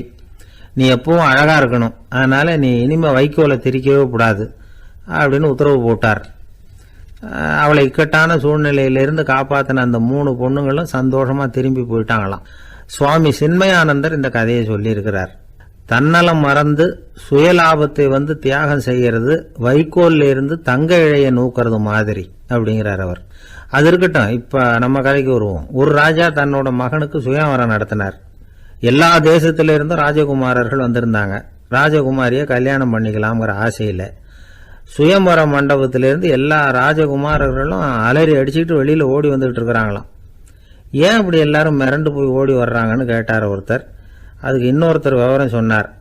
ராஜகுமாரியை இன்னைக்கு தான் அவங்க நேரில் பார்த்தாங்களாம், அதுதான் அப்படி ஓடி வந்துகிட்டு இருக்கிறாங்க அப்படின்னார். ஒரு பெரிய கிராமம். அந்த கிராமத்தில் ஒரு பண்ணையார் வீடு. அதுதான் அந்த கிராமத்திலே பெரிய வீடு. ஒரு நாள் ஒரு திருடன் அந்த கிராமத்துக்கு வந்தான். சுற்றி பார்த்தான். அந்த பண்ணையார் வீடு கண்ணில் பட்டுது. இன்னைக்கு ராத்திரி இந்த வீட்டில் தான் நம்ம தொழிலை ஆரம்பிக்கணும் அப்படின்னு சொல்லி அவன் முடிவு பண்ணிக்கிட்டான். ஏன்னா அதுதான் அந்த கிராமத்திலே கொஞ்சம் பெரிய வீடு. அங்கே தான் அவன் எதிர்பார்க்கறது ஏதாவது கிடைக்கும் அப்படிங்கிறது அவனுடைய முடிவு. நடு ராத்திரி அவன் மெதுவாக சுவரேறி குதித்து அந்த பெரிய வீட்டுக்குள்ளே புகுந்தான். அங்கே போய் பார்த்தா முக்கியமான இடங்கள்ல எல்லாம் காவலுக்கு ஆள் நின்றுட்டு இருக்கிறாங்க ராத்திரி நேரத்தில். சரி, இந்த வீட்டில் நம்மால் திருட முடியாது அப்படின்னு முடிவு பண்ணிட்டு மெதுவாக வந்த வழியிலேயே திரும்பி வந்தான். அந்த சமயத்தில் காலில் ஏதோ தட்டுப்பட்டுது. என்னது அப்படின்னு சொல்லி குனிஞ்சு பார்த்தா அங்கே ஒரு பெரிய வெங்காய மூட்டை அடுக்கி வச்சிருக்கிறாங்க. சரி, வந்ததுக்கு வெறுங்கையோடு திரும்ப வேண்டாமே அப்படின்னு சொல்லி கையில் இருந்த ஒரு பெரிய பை நிறைய அதை அள்ளி போட்டுக்கிட்டான். வெங்காயத்தை போட்டுக்கிட்டு புறப்படுற சமயத்தில் கப்புன்னு கழுத்தில் ஒரு கை விழுந்தது. ஆள் மாட்டிக்கிட்டான். அதாவது காவலாளிகள் அவனை பிடிச்சி வச்சுக்கிட்டாங்க. மறுநாள் காலையில் அந்த திருடனை பண்ணையார் முன்னாடி கொண்டுட்டு போய் நிறுத்தினாங்க. ஐயா, இந்த ஆள் ராத்திரி நம்ம வீட்டில் திருடுறதுக்காக வந்தான். வெங்காயத்தை அள்ளிட்டு புறப்படுறப்போ மாட்டிக்கிட்டான் அப்படின்னாங்க. அவர் பார்த்தார். என்னப்பா இவங்க சொல்கிறது உண்மைதானான்னு கேட்டார். ஆமான்னு ஒத்துக்கிட்டான் அந்த ஆள். பண்ணையார் அதுக்கப்புறம் கொஞ்சம் யோசனை பண்ணார். அப்புறமா தீர்ப்பு வழங்கினார். இதை பார்ப்பா, நீ இங்கே திருட வந்தது குற்றம். அதுக்காக நீ 100 ரூபாய் அபராதம் செலுத்தணும், அல்லது 100 கசையடிகள் வாங்கணும். அதுவும் இல்லைன்னா நீயே திருடுன அவ்வளவு வெங்காயத்தையும் பச்சையா என் கண் முன்னாடியே சாப்பிட்டுடணும். இதில் எந்த தண்டனையை ஏற்றுக்கிறது அப்படிங்கிறத பற்றி நீயே யோசனை பண்ணி முடிவு எடுத்துக்கலாம் அப்படின்னு சொல்லிவிட்டார். அதாவது இவனே முடிவு பண்ணிக்க வேண்டியது. 100 ரூபா பணம் கட்டுறியா, இல்லது சாட்டை அடி வாங்குறியா, அல்லது வெங்காயத்தை சாப்பிட்றியா இதுதான் அவர் கொடுத்தது, நீயே முடிவு பண்ணி சொல்லுன்னு விட்டார். திருடன் கொஞ்ச நேரம் யோசனை பண்ணி பார்த்தான். அவனுக்கு இருக்கிறதுலே ரொம்ப சுலபமாக தெரிஞ்சது இந்த வெங்காயத்தையே சாப்பிட்டுட்றேன்ட்டான். ஐயா, நான் இந்த வெங்காயத்தையே சாப்பிட்டுட்றேன், அதுதான் எனக்கு கொஞ்சம் சுலபமாக தெரியுதுன்னா சரின்னு விட்டார் பண்ணையார். அப்படியே எல்லாத்தையும் கொண்டு வந்து கொட்டினாங்க. ஒவ்வொன்றா எடுத்து சாப்பிட ஆரம்பித்தான். கொஞ்ச நேரம் சுவாரஸ்யமாக சாப்பிட்டான். அதுக்கப்புறம் வாய் எரிய ஆரம்பிச்சுட்டுது. கண்ணு ரெண்டும் செவந்து போச்சு. கண்ணில் இருந்து தார தாரையாக கண்ணீர் வழிய ஆரம்பிச்சுட்டுது. ஒரே எரிச்சல். அவனால் தாக்கு பிடிக்க முடியல. வெங்காயம் பாதி கூட தீரல. பார்த்தான், சரி இது நமக்கு சரிப்பட்டு வராது அப்படின்னு முடிவு பண்ணிட்டான். ஐயா, என்னை மன்னிச்சுக்கோங்க, இது என்னால் முடியாது போல இருக்கு, பேசாமல் எனக்கு 100 ஷார்ட் ஐடியா கொடுத்துருங்க அப்படின்னா. அவரும் சரின்னார். ஷார்ட் ஐடி விழ ஆரம்பிச்சுது. அதுவும் ஆரம்பத்தில் ஒரு மாதிரியாக இருந்தது. ஒரு 60 அடிகள் விழுற வரைக்கும் தாங்கினான். அதுக்கு மேலே அவனால் முடியல, தாக்கு பிடிக்க முடியல. ஐயா, என்னை மன்னிச்சுக்கோங்க அப்படின்னு மறுபடியும் பண்ணையார் காலில் விழுந்தான். ஐயா, இதுவும் எனக்கு சரிப்பட்டு வராது போல இருக்கு, பேசாமல் 100 ரூபா அபராதமே கட்டிவிடுறேன் அப்படின்னா. அதே மாதிரி பணத்தை எடுத்து கொடுத்துட்டு அவன் பாட்டுக்கு போனான். இப்படி ஒரு கதை உண்டு. இந்த கதையை உலக புகழ்பெற்ற மனோதத்துவ மேதை எம் ஸ்காட் பெக் ஒரு உதாரணமாக எடுத்து சொல்கிறார். எதுக்காக அவர் எடுத்து சொல்கிறாருன்னா, இந்த முடிவெடுக்கும் திறன் அப்படிங்கிறத விளக்கறதுக்காக. வாழ்க்கையில் முடிவெடுக்கிற திறன் நம்ம ஒவ்வொருத்தருக்கும் ரொம்ப அவசியம். எந்த சந்தர்ப்பத்தில் எப்படி முடிவெடுக்கிறோம் அப்படிங்கிறத வச்சு தான் நம்ம வாழ்க்கை அமையும். எவ்வளவு தான் பணம் இருந்தாலும் சரி, எவ்வளவு தான் படிச்சிருந்தாலும் சரி, இந்த முடிவெடுக்கிற திறன் சரியா இல்லைன்னா வாழ்க்கையில் பல சறுக்கல்களை சந்திக்க வேண்டியிருக்கும். நாம் முடிவுகள் எடுத்தால் அந்த முடிவுகளால் ஏற்படக்கூடிய விளைவுகளுக்கு நாம் பொறுப்பு ஏற்க வேண்டியிருக்குமே அப்படிங்கிற பயத்தினால முடிவெடுக்கிற அதிகாரத்தை பல சமயங்களில் நாம் மற்றவங்களுக்கு தாரவாத்து கொடுத்துட்றோம். நாமே முடிவெடுக்கக்கூடிய திறமையை வளர்த்துக்கிறது தான் ரொம்ப முக்கியம். ஒருத்தர் சொன்னார், சார், சின்ன சின்ன பிரச்சனைகள்ல எல்லாம் எங்கள் வீட்டில் என் மனைவி முடிவு எடுக்க விட்டுருவேன், பெரிய பிரச்சனைகள்ல எல்லாம் நான் தான் முடிவெடுப்பேன் அப்படின்னார். பரவாயில்லையே அப்படின்னு சொல்லி, சின்ன சின்ன பிரச்சனைகள்னா எதுங்க அப்படின்னு கேட்டேன். ஒன்றும் இல்லை, இந்த வீட்டு வருமானத்தை பெருக்கிறது எப்படி, வீட்டு செலவை சரி கட்டுறது எப்படி, வீட்டு செலவுக்கு வாங்கியிருக்கிற கடனை அடைக்கிறது எப்படி, இதெல்லாம் சின்ன சின்ன பிரச்சனைகள், என் மனைவி கிட்ட முடிவெடுக்கிற விஷயத்தை விட்டுருவேன்னார். பெரிய பிரச்சனை தான் நான் எடுத்துக்குவேன்னார். அப்படின்னா பெரிய பிரச்சனைன்னா எது சார் அப்படின்னு கேட்டேன். அது என்னென்னா, இந்த உலக பொருளாதாரத்தை மேம்படுத்துறது எப்படி, 21ஆம் நூற்றாண்டில் என்னென்ன சவால்களை சந்திக்க வேண்டியிருக்கும் உலகம், இதெல்லாம் நான் பார்த்துக்குவேன் அப்படின்னார். பாருங்க, இது பிரச்சனைகள்லேருந்து தப்பிக்கிற வழி. அதனால் வாழ்க்கையில் பிரச்சனைகளை சந்திக்கிறதுக்கு தயங்கக்கூடாது. அதே மாதிரி சரியான நேரத்தில் சரியான முடிவு எடுக்கிறதுக்கு நாம் கற்றுக்கணும். அது ரொம்ப முக்கியம். ஒருத்தன் தன்னுடைய நண்பனை வழியில் பார்த்தான். என்னப்பா லெட்டர் போட்டுனே கிடச்சிதா அப்படின்னா. ஓ, கிடச்சிதேன்னா அவன். இவன் உடனே, ஏன்டா போய் சொல்கிற, நான் உனக்கு லெட்டரே போடலை, சும்மா தான் கேட்டேன், உடனே கிடச்சிட்டுதுங்கிறிய அப்படின்னா. லெட்டர் போட்டேன்னு நீ போய் சொல்கிறப்போ அது கிடைச்சதுன்னு நான் போய் சொல்லக்கூடாதா அப்படின்னானா அவன். இப்படிப்பட்டவங்க சில பேர் இருந்தால் கூட இன்னைக்கு கடிதம் மூலமாக தொடர்பு கொள்ளாதவங்க இருக்கவே முடியாது. அந்த அளவுக்கு அது அவசியமான ஒன்றாயிட்டுது. இந்த அஞ்சல் அட்டைகள் எப்படி ஆரம்பமாச்சு தெரியுமா? ஆஸ்திரியா நாட்டில் ஒரு பேராசிரியர் இருந்தார். அவர் பேர் இம்மானுவேல் ஹெர்மன். அவர் ஒரு நாள் ஒரு பத்திரிகையில் கட்டுரை எழுதினாராம். இது நடந்தது 1869. அவர் எழுதின கட்டுரையில் மக்கள் அதிகம் செலவு இல்லாமல் ஒருத்தருக்கு ஒருத்தர் தகவல் பரிமாறிக்கிறது எப்படி அப்படிங்கிறத பற்றி எழுதியிருந்தார். அதுக்கு சில யோசனைகளை அவரே எழுதியிருந்தாராம். எப்படின்னா, அந்த கட்டுரையை எல்லாரும் படித்து பார்த்துருக்குறாங்க, அவர் சொன்ன யோசனைகள் என்னன்னு. அது அரசாங்கத்தின் கவனத்துக்கு அது போச்சான். ஆகா, இது அவர் சொல்கிற யோசனை நல்லா இருக்கும் போல் இருக்கு அப்படின்னு அவங்களே நினச்சிருக்கிறாங்க. அவ்வளவுதான். உடனே அந்த யோசனையை நடைமுறைக்கு கொண்டுகிட்டு வந்தாங்களாம். பேராசிரியர் இம்மானுவேல் ஹெர்மனின் யோசனைப்படி அச்சடித்த அரசு முத்திரையோட அரசாங்கம் அஞ்சல் அட்டைகளை வெளியிட ஆரம்பிச்சுதான். 1869 அக்டோபர் 7ஆம் தேதி இது நடந்திருக்கு. உலகின் முதல் அஞ்சல் அட்டை வெளிவந்த நாள் அது. அப்போதான் அதுக்கு பேர் என்ன தெரியுமா? அதாவது கரஸ்பாண்டிங் கார்டு அப்படின்னு பேராது. அதுக்கப்புறம் என்ன ஆச்சுன்னா, உடனடியாக அமெரிக்காவிலேயே இது மாதிரியான கார்டுகளை வெளியிட ஆரம்பிச்சிட்டாங்க. அங்கே இதுக்கு என்ன பேர் தெரியுமா? Postal card.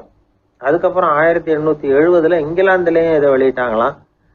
அதை வெளியிட்ட முதல் நாள் அன்னைக்கு என்ன நடந்தது தெரியுமா? மக்கள்லாம் ஏதோ நியாய விலை கடையில் நிற்கிறது மாதிரி பெரிய பெரிய கியூ வரிசையில் நின்று இதை வாங்கினாங்களாம். நம்ம நாட்டில் முதல் அஞ்சலகம் 1927 கல்கத்தாவில் ஆரம்பமாயிருக்கு. இன்னைக்கும் அஞ்சலகம் இல்லாத இடமே இல்லை. அந்த அளவுக்கு அஞ்சல் போக்குவரத்து அதிகமாக இருக்குது. அன்னைக்கு உள்நாட்டில் ஒருத்தருக்கு ஒருத்தர் தகவல் பரிமாற்றம் செய்து கொள்ள மலிவான ஒரு அஞ்சல் அட்டையை அரசாங்கம் வெளியிடலாம் அப்படின்னு பேராசிரியர் எழுதின கட்டுரை இன்னைக்கு எந்த அளவுக்கு ஆகியிருக்கு பார்த்தீங்களா? ஒருத்தன் ஒரு தபால் பெட்டிக்கு பக்கத்தில் தலையை வச்சுக்கிட்டு அவன் பாட்டுக்கு நின்றுட்டு இருந்திருக்கான். அங்கே இருந்து இன்னொருத்தன் கேட்டிருக்கான், என்ன ஆச்சுன்னு. கொஞ்ச நேரத்துக்கு முன்னாடி இந்த தபால் பெட்டியில் ஒரு கார்டு எழுதி போட்டேன், விவரமெல்லாம் நல்லா தான் எழுதியிருக்கிறேன், ஆனால் அட்ரஸ் எழுத மறந்துட்டேன் அப்படின்னு நானா. உடனே அவன், அதுக்காக கவலைப்படாத, நான் போட்ட கார்டில் அட்ரஸ் எல்லாம் பின்கோடு உள்பட கரெக்டாக எழுதியிருக்கேன், ஆனால் விவரம் எழுத மறந்துட்டேன் நானா. கவலைப்படாத, கொஞ்ச நேரத்தில் தபால்காரர் வருவார், பெட்டியை திறந்ததும் நம்ம லெட்டரை கேட்டு வாங்கிக்கலாம்னா ஒருத்தன். கொஞ்ச நேரத்துக்கு முன்னாடி அவர் வந்தார், கேட்டேன், அதுக்கப்புறம் தான் மனசுக்கு ரொம்ப கஷ்டமாக போச்சு நானா. இவன் ஏண்டான்னு கேட்டிருக்கான். அவன், இது தபால் புட்டு இல்லையா? கல்யாணத்துக்கு போயிருந்தியே, எப்படி இருந்ததுன்னு கேட்டார் ஒருத்தர். எப்படி இருந்தது? சாப்பாடு சரியில்லை, சாம்பார்ல உப்பு பத்தல, இப்படி அடுக்கிக்கிட்டே போனார் அடுத்தவர். இது ஒரு மனித சுபாவம். எப்பவுமே எதிர்மறையான செய்திகளை பேசுறதுல தான் மனிதனுக்கு ஆர்வம் அதிகம். எது சரியில்லைங்கிறத சொல்றதுக்கு தான் அவன் ஆசைப்படுறான். எது சரியா இருந்ததுங்கிறத சொல்றதுக்கு அவன் ஆசைப்படுறது இல்ல. இப்ப எல்லாரும் சொல்லுவாங்களே, ஒரு பெரிய வெள்ளைத்தாள்ல நடுவுல ஒரு சின்ன கருப்பு புள்ளிய வைங்க, அத ஒருத்தர்கிட்ட காட்டி இது என்னன்னு கேட்டா கருப்பு புள்ளின்னு தான் சொல்லுவார். ஒரு சின்ன கருப்பு புள்ளியத்தான் அவர் கவனிக்கிறார். அந்த புள்ளியை சுற்றி இருக்கிற விசாலமான வெள்ளை பகுதியை அவர் கவனிக்கிறது இல்ல. இது மனித இயல்பு. ஒரு கண்ணாடி முன்னாடி போய் நிக்கிறோம், முகத்தை பாக்குறோம், கொஞ்சம் யோசனை பண்ணி பாருங்க. முகத்துல நமக்கு பிடிக்காத பகுதியை தான் முதல்ல கவனிப்போம். கன்னத்துல ஒரு பரு இருந்ததுன்னா அதுதான் முதல்ல நம்ம கண்ணுல படும். கருப்பா ஒரு மச்சம் இருந்தா அதைத்தான் நாம முதல்ல கவனிக்கிறோம். ஒரு சின்ன காயம் இருந்ததுன்னா ரொம்ப கவனிச்சு கூர்ந்து பாக்குறோம். அதை சுற்றி இருக்கிற அழகான பகுதிகள் எல்லாம் அதுக்கு அப்புறம் தான். அவ்வளவு தூரத்துக்கு ஏன்? காலையில ஒரு செய்தித்தாளை கையில எடுத்து புரட்டுறீங்க, எதிர்மறையான செய்திகளை தான் முதல்ல பாக்குறோம். ஆக்கப்பூர்வமான செய்திகள்லாம் அதுக்கப்புறம் தான். எதிர்மறையான செய்திகள் தான் பத்திரிகைகளின் விற்பனையை உயர்த்துது. இப்ப ஒரு கும்பல்ல கலவரம், பத்திரிகையில செய்தி எப்படி வருது? கலவரத்துல 10 பேர் உயிரிழந்தார்கள் அப்படின்னு தான் வரும். அந்த கலவரத்துல 918 பேர் உயிரோடு திரும்பி போனார்கள் அப்படின்னு போடுறது இல்ல. எத்தனை பேர் இறந்து போனாங்க அப்படிங்கிறது தான் பத்திரிகைக்கு முக்கியம். ஏன்னா மனித மனம் அதை தான் கவனிக்குது. பாதகமான செய்திகளே பத்திரிகைகள்ல அதிகமா வருது, எதிர்மறையான செய்திகளுக்கு தான் அதிக முக்கியத்துவம் கொடுக்கப்படுது. இதனால என்ன ஆகுது தெரியுமா? இந்த உலகத்துல எங்க பார்த்தாலும் கொலையும் கொள்ளையும் விபத்தும் உயிரிழப்பும் தான் நடந்துகிட்டு இருக்கு அப்படிங்கறது மாதிரி ஒரு பிரமை. இந்த உலகத்துல மகிழ்ச்சிகளை எல்லாம் நாம மறந்துடுறோம். வாழ்வின் வெளிச்சங்களை எல்லாம் நாம இழந்துடுறோம். இன்னைக்கு விமான விபத்துல 214 பேர் உயிரிழந்தார்கள் அப்படிங்கிறது எதிர்மறையான செய்தி. இன்று விமானம் மூலமாக 2 லட்சம் பேர் சௌக்கியமாக பயணம் செய்தார்கள் அப்படிங்கிறது நேரடியான செய்தி. ஆனாலும் செத்ததுதான் செய்தியா வரும். சௌக்கியமா போனவங்களை பத்தி வெளியில தெரியாது. வாழ்க்கையின் சாதகமான அம்சங்கள்ல கவனம் செலுத்துறதுக்கு நாம கத்துக்கணும். இந்த உலகத்துல நாம மகிழ்ச்சியா இருக்கிறதுக்கு எவ்வளவோ விஷயங்கள் உண்டு. அதெல்லாம் கவனிச்சு பாக்குறதுக்கு நாம கத்துக்கணும். ஒரு நாள் பூராவும் நல்லா நடந்துகிட்டு இருப்பீங்க, ஏதோ ஒரு நேரத்துல வாழைப்பழத்தோல்ல காலை வச்சிருப்பீங்க, வழிக்கு விழுந்துட்டீங்க. வழிக்கு விழுந்ததுதான் நமக்கு பெருசா தெரியும். நாலு பூரா நாம நல்லா நடந்துகிட்டு இருந்தோமே அப்படிங்கிறது தெரியாது பெருசா. நமது பலம் என்னங்கிறதுலதான் அதிக கவனம் தேவை. தோல்வி மனப்பான்மை, இது நெகட்டிவ் ஆட்டிடியூட்ஸ். தாழ்வு மனப்பான்மை, நெகட்டிவ் செல்ஃப் இமேஜ். எதிர்மறையாவே நினைக்கிறது பேசுறது அப்படிங்கிற குணத்தை மாத்திக்காதவன் எந்த காலத்திலயும் முன்னேற முடியாது. அப்படிப்பட்டவன் வெற்றிகரமான மனிதனும் கிடையாது. அதனால வாழ்க்கையில வெற்றி பெற விரும்புகிறவர்கள் எதிர்மறை மனோபாவத்தை மாற்றிக்கொள்ளுங்கள். நெகட்டிவ் விஷயங்கள்ல இருந்து உங்க கவனத்தை திருப்புங்க. பாசிட்டிவ் விஷயங்கள்ல கவனத்தை செலுத்துங்கள். ஒரே விஷயத்த கூட சில பேர் பாசிட்டிவா எடுத்துக்குவாங்க, சில பேர் நெகட்டிவா எடுத்துக்குவாங்க. ஒரு சத்திரத்துல 2 சாமியார்கள் சந்திச்சுக்கிட்டாங்களாம். தங்களுடைய சொந்த கதைகளை அவங்க பேசிக்கிட்டாங்க. ஒரு சாமியார் சொன்னார், எனக்கு சம்சாரம் இல்ல, அதனாலதான் நான் சாமியார் ஆயிட்டேன் அப்படின்னார். இன்னொருத்தர் சொன்னார், எனக்கு சம்சாரம் இருக்கா, அதனால நான் சாமியார் ஆயிட்டேன் அப்படின்னார். அதனால வாழ்க்கைய அவரவர்கள் பாக்குற பார்வை வேற வேற மாதிரி. எதையும் எதிர்மறையா எடுத்துக்கப்படாது, ஆக்கப்பூர்வமா எடுத்துக்கணும். அப்படிங்கறத புரிஞ்சுக்கிட்டோம்னா நம்ம வாழ்க்கையில வெற்றி நிச்சயம். எதிர்காலத்தை நினைச்சா எனக்கு ரொம்ப பயமா இருக்கு சார் அப்படின்னு சொல்றவங்க நிறைய பேர் இருக்கிறாங்க. அதாவது பயப்படாத மனிதர்கள்னு யாருமே கிடையாது. ஒவ்வொருத்தருக்கும் ஒவ்வொரு விதமான பயம் இருந்தாலும் ஒட்டுமொத்தமா பாக்குறப்போ மனிதனுக்கு 6 விதமான பய உணர்வுகள் வரலாம் அப்படின்னு பெரியவங்க சொல்றாங்க. எல்லா விதமான பயமும் இந்த 6 வகைக்குள்ள அடக்கம். அந்த 6 வகை பயமும் 6 எதிரிகள் மாதிரியா. 6 எதிரிகளையும் புரிஞ்சுக்கிட்டோம்னா போதும், வாழ்க்கையில சுலபமா வெற்றி அடைய முடியும். சரி, அந்த 6 வகை பயம் என்னென்ன அப்படின்னு பார்ப்போம்.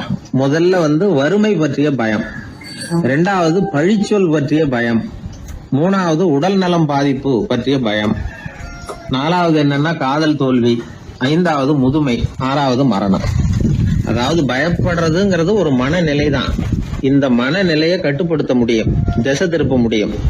சரி, இந்த பயங்களின் அறிகுறிகள் எப்படி இருக்கும்? வறுமை பற்றிய பயம் அப்படின்னு முதல்ல சொன்னோம் இல்லையா, அந்த பயத்தின் அறிகுறிகளை தெரிஞ்சுக்குவோம். எதுலேயும் அக்கறை இல்லாம இருக்கிறது, ஒரு குறிக்கோள் இல்லாம இருக்கிறது, வறுமையை சகிச்சுக்கிறது, வாழ்க்கையில கிடைக்கிறது எதுவா இருந்தாலும் ஆட்சேபனை இல்லாமல் ஏத்துக்கிறது, மனசாலும் உடம்பாலும் சோர்ந்து போயிருக்கிறது, ஆர்வம், முனைப்பு, கற்பனை திறன் எதுவுமே இல்லாம இருக்கிறது. இதெல்லாம் தான் அந்த வறுமை பற்றிய பயத்தின் அறிகுறிகள். அடுத்தது ஒண்ணு பார்த்தோமே, பழிச்சொல் பற்றிய பயம். அதாவது அடுத்தவங்க நம்மளை குறை சொல்லி விடுவாங்களோ அப்படிங்கிற பயம். இதுக்கு அறிகுறி என்ன தெரியுமா? புதியவர்களை சந்திக்கிறதுக்கு பயப்படுறது, முடிவு எடுக்க முடியாம குழம்புறது, பிரச்சனைகளை தவிர்க்க விரும்புறது, தாழ்வு மனப்பான்மை, வரவுக்கு மீறி செலவு செஞ்சு இமேஜை உயர்த்திக்கிறது, குறிக்கோள் இல்லாத வாழ்க்கை. இதெல்லாம் தான் அதுக்கு அறிகுறிகள். 3வது பயம் உடல் நலம் பாதிப்பு பற்றிய பயம், அதாவது நோய் பற்றிய பயம். ஒரு உண்மை என்ன தெரியுமா? டாக்டரை சந்திக்கிற மனிதர்கள்ல 75% பேர் தங்களுக்கு நோய் வந்துட்டுதுங்கிற கற்பனையில இருக்கிறவங்களாம். நிஜமாவே நோய் கிடையாது அவங்களுக்கு. இந்த பயத்தின் அறிகுறிகள் என்னன்னா, வியாதிக்கான அறிகுறிகள் தன்னிடம் இருக்கிறதாக நினைச்சுக்கிறது, எந்த நேரமும் வியாதியை பத்தியே பேசி பேசி மனசை அங்கேயே வச்சிருக்கிறது, நோய் சம்பந்தமான செய்திகளை படிச்சு நமக்கு இப்படி ஆயிடுமோ அப்படின்னு வேதனைப்படுறது. இதெல்லாம் தான் அதுக்கு அறிகுறிகள். 4வது பயம் காதல் தோல்வி. இது ரொம்ப வேதனை, உடம்பையும் மனசையும் சீரழிச்சு விடும். ஆண்களை விட பெண்கள் தான் இந்த பய உணர்வுல அதிகமா பாதிக்கப்படுறாங்க. 5வது முதுமை பற்றிய பயம். 6வது மரண பயம், வயசான காலத்துல எப்படி சமாளிக்கிறது அப்படிங்கிற பயம். ஆக இதையெல்லாம் நாம புரிஞ்சுக்க வேண்டியது ரொம்ப அவசியம். இந்த 6 வகை பயங்களை சரியா புரிஞ்சுக்கிட்டு நாம நடந்துக்கணும். வாழ்க்கையின் முன்னேற்றத்துக்கு இந்த பயங்கள் முட்டுக்கட்டே ஆயிடக்கூடாது. உழைச்சி பணம் சேர்க்கணும், உற்சாகமா மனசை வச்சுக்கணும். மனசை கட்டுப்படுத்துகிற மார்க்கம் தெரிஞ்சுக்கிட்டா போதும், எல்லாம் சரியா வந்துடும். நம்ம ஆள் ஒருத்தவன் சொன்னான், சார் எனக்கு வறுமை பற்றிய பயம்தான் இருந்தது, ஒரே ராத்திரியில 30,000 ரூபாய் தயார் பண்ணிவிட்டேன், இப்ப எனக்கு இன்னொரு பயம் வந்துட்டுதுன்னா. என்ன பயம்னு கேட்டாங்க. போலீஸ் கண்டுபிடிச்சிருமோங்கிற பயம்னா. இது இந்த பயத்துல அடங்காது. அதனால அஞ்சி சாவார், அஞ்சாத பொருள் இல்லை அப்படின்னு பாரதி சொன்னார் இல்லையா, அது மாதிரி பயத்தை புரிந்து கொண்டு அதற்கு தகுந்த மாதிரி நம்முடைய வாழ்க்கையை அமைத்துக் கொள்ள வேண்டும். அப்படி அமைத்துக் கொள்ளுகிறவர்களுக்கு வெற்றி நிச்சயம். கிராமத்துல ஒருத்தன் தன்னுடைய நகங்களை வெட்டிக்கிட்டு இருந்தான். வெட்டி முடிச்சதும் ஒரு வயசானவர் அவனை பார்த்து, அதெல்லாம் அடுத்தவன் கண்ணில் படுறது மாதிரி போட்டுறாதப்பா, ஆபத்துன்னார். என்ன ஆபத்துன்னு கேட்டான் இவன். எவனாவது பில்லி சூனியம் வைக்கிறவன் எடுத்துட்டு போயிட போறான் அப்படின்னாரு அவர். வேண்டாத ஒருத்தனுக்கு ஏதாவது கெடுதல் பண்ணணும்னா உடனே மந்திரவாதியை தேடி போறது உண்டு. மந்திரவாதி என்ன பண்ணுவார்னா, யாருக்கு சூன்யம் வைக்கணுமோ அவனோட காலடி மண்ணு, முடி, நகம் இதையெல்லாம் அவனுக்கு தெரியாம எடுத்துட்டு வா அப்படிம்பார். இது மட்டும் இல்ல, அழுக்கு துணி, வேறு மனித உருவம் மாதிரி செய்யப்பட்ட பொம்மை இதெல்லாம் கூட மந்திரவாதிகள் பயன்படுத்துறது உண்டு. இதெல்லாம் ஏமாத்து வேலை. மனிதனுடைய முடி, நகம் இதெல்லாம் வெட்ட வெட்ட வளருது இல்லையா, அதனால அதுக்குள்ள உயிர் இருக்கிறதாக ஆதி மனிதர்கள் நம்பி இருப்பாங்க. அதனால மனுஷங்கிட்ட இருந்து அதெல்லாம் பிரிக்கப்பட்ட பிறகும் கூட அதுகளுக்கும் அந்த மனுஷனுக்கும் தொடர்பு இருக்கிறதாக அவங்க நம்பினாங்க. அந்த நம்பிக்கை தொடர்ந்து அதோட விளைவாதான் இன்னைக்கு மந்திரவாதிகள் நகத்தையும் முடியையும் எடுக்கிறாங்க. அந்த நகத்துக்கும் முடிக்கும் ஒரு பாதிப்பு உண்டாக்குனா அது சம்பந்தப்பட்டவனுக்கு போய் சேரும் அப்படிங்கறது அவங்க நினைப்பு. அவ்வளவுதான் விஷயம். இது மாதிரி நம்பிக்கைகள் தான் இன்னைக்கு நகம், முடி இதையெல்லாம் மற்றவங்க கண்ணில் படும்படி போடக்கூடாது அப்படிங்கிற வழக்கத்தை உண்டாக்கி விட்டுது. ஒருத்தர் பேர் என்னன்னு கேட்டு தெரிஞ்சுட்டு போய் அந்த பேரை வச்சு அவனோட ராசி பலனை கணிச்சு அவனுக்கு ஏற்பட இருக்கிற கெட்ட நேரத்துல அவனுக்கு சூன்யம் வச்சா அது உடனே பலிக்கும் அப்படின்னு ஒரு நம்பிக்கை. அது மட்டும் இல்ல, சூன்ய தகட்டுல பேரை எழுதி புதைக்கிறதும் உண்டு. இதனாலதான் பெண்கள் கணவன் பேரை சொல்லாத பழக்கம் ஏற்பட்டுதான்.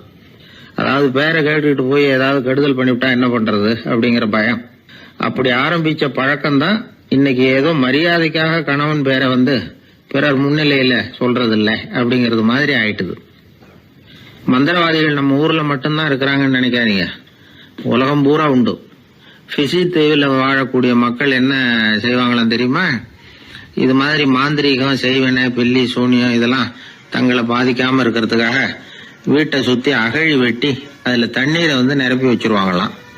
ஆஸ்திரேலியாவில் இருக்கக்கூடிய பழங்குடி மக்கள் கிட்ட ஒரு பழக்கம், ஏதாவது பழங்கள் சாப்பிட்டா அதோட விதைய தண்ணீர்லயோ அல்லது ஆத்துலயோ போட்டுருவாங்களாம்.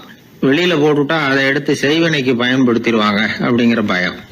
இது மாதிரி உலகம் பூராவும் செய்வினையின் மூலம் அடுத்தவங்களுக்கு பாதிப்பை உண்டு பண்ண முடியும் அப்படிங்கிற நம்பிக்கை இருக்கத்தான் செய்யுது. பொதுவா எல்லா ஊர்லயுமே நகம், முடி, காலடி மண்ணு, மனித உருவ பொம்மை இததான் மந்திரவாதிகள் பயன்படுத்துறாங்களாம். இந்த பில்லி, சூனியம், செய்வினை இதுல இருக்கிற உண்மை என்ன தெரியுமா? நகமோ முடியோ எதையும் செய்யறது இல்ல, சம்பந்தப்பட்டவனுக்கு ஏற்படுற பயம் இருக்கு பாருங்க, அதுதான் பாதிக்கும். இது மனநிலையை பொறுத்த விஷயம், வேற விஞ்ஞான ரீதியான பாதிப்பு இதுல எதுவும் கிடையாது. நம்ம ஊர்ல ஏற்பட்ட பகுத்தறிவு சிந்தனைகள், மூட நம்பிக்கைகளை எவ்வளவோ குறைச்சிருக்குது. இருந்தாலும் ஏமாந்து போறவங்க இன்னும் இருந்துகிட்டு தான் இருக்கிறாங்க. இந்த காலத்துல சின்ன குழந்தைகளை கூட ஏமாத்துறது கஷ்டம். ஒரு குழந்தை கேட்டுதான், ஏன்பா பிரார்த்தனை பண்ணனா நமக்கு எல்லாம் கிடைக்குமா அப்படின்னு தான். ஓ கிடைக்குமே அப்படின்னாராம் அப்பா. நீ வச்சிருக்கிறிய பேனா அது கூட கிடைக்குமா அப்படின்னு கேட்டுதான் குழந்தை. ஓ கிடைக்கும் அப்படின்னாராம். அப்படின்னா நீ வச்சிருக்கிற பேனாவை என்கிட்ட கொடுத்துரு, அதுக்கப்புறம் நீ பிரார்த்தனை பண்ணி வேற ஒரு பேனாவை வாங்கிக்கோ அப்படின்னு தான் அந்த சின்ன குழந்தை. ஒரு பெரிய நினைவு மண்டபம், அதுக்கு முன்னாடி ஒரு அப்பாவும் பிள்ளையும் நின்றுகிட்டு இருக்கிறாங்க. அந்த வழியாக போகிறவங்க வர்றவங்கெல்லாம் அந்த இடத்துல நின்று அது என்ன மண்டபம் அப்படின்னு விசாரிக்க ஆரம்பித்தாங்க. அந்த அப்பாவும் பிள்ளையும் தான் வர்றவங்களுக்கெல்லாம் விவரம் சொல்லிகிட்டு இருக்கிறாங்க. அதாவது இந்த இடத்துல ஒரு பெரிய மகான் சமாதி ஆயிருக்கார், அவர் சமாதியான இடத்துல இந்த நினைவு மண்டபத்தை கட்டியிருக்கிறோம் அப்படின்னாங்க. ஊர் பூரா இந்த செய்தி பரவிச்சு. நிறைய பேர் அந்த இடத்த தேடி வர ஆரம்பித்தாங்க. இங்கே கொஞ்ச நேரம் உட்காந்துட்டு போனால் மனசுக்கு ஒரு நிம்மதி கிடைக்கிது அப்படின்னாங்க. அங்கே இருந்த உண்டியலில் நிறைய காசு போட்டுட்டு போகிறாங்க. பணம் கிடுகிடுன்னு நிறைய சேர ஆரம்பிச்சிட்டுது. பணம் நிறைய சேர்ந்த உடனே அந்த அப்பாவுக்கும் பிள்ளைக்கும் தகராறு வந்துட்டுது. பணம் சேர்ந்தாலே சொத்து தகராறு வரத்தானே செய்யும், அது மாதிரி வந்துட்டுது. பையன் அடிக்கடி நிறைய பணம் கேட்க ஆரம்பித்தான்.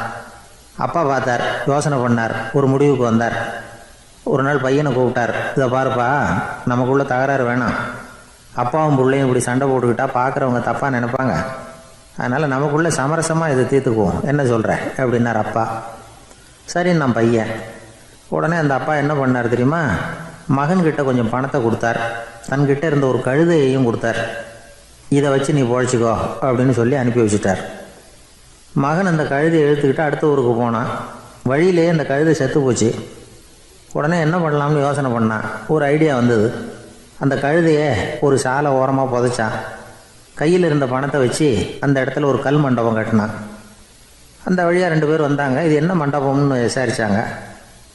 இந்த இடத்துல ஒரு பெரிய மகான் சமாதி ஆயிருக்கிறார் அப்படின்னா. இந்த செய்தி ஊர் பூரா பரவ ஆரம்பிச்சிட்டுது. நிறைய பேர் வந்து போக ஆரம்பித்தாங்க. இங்கே வந்தால் மனசுக்கு ஒரு பெரிய நிம்மதி கிடைக்குது அப்படின்னு வேற சொல்ல ஆரம்பித்தாங்க. வர வர கூட்டம் அதிகமாக வர ஆரம்பிச்சுட்டுது. உண்டியலில் பணம் நிறைய சேர்ந்துட்டுது. நகையெல்லாம் கூட கழட்டி காணிக்கையாக போட ஆரம்பிச்சிட்டாங்க. அப்பாவை விட மகன் பெரிய ஆளாயிட்டான். இதை கேள்விப்பட்டார் அப்பா. பையனை பார்த்துட்டு வரலாம்னு ஒரு நாள் புறப்பட்டு வந்தார். பையன் ஓஹோன்னு இருக்கிறான். பங்களா, காரு எல்லாம் வந்துட்டுது. எப்படிடா இந்த அளவுக்கு ஆனே அப்படின்னு விசாரித்தார். அப்பா, எல்லாம் உங்கள் ஆசீர்வாதம் தான், நீங்கள் கொடுத்த மூலதனத்தை வச்சு தான் இவ்வளவும் சம்பாதிச்சேன் அப்படின்னு நான் பையன். அது எப்படிறான்னு விசாரித்தார். அப்பா, நீங்கள் ஒரு கழுதை குட்டியும் கொஞ்சம் பணமும் என்கிட்ட கொடுத்து அனுப்பி வச்சிங்க, அதை எடுத்துக்கிட்டு வந்தேன்.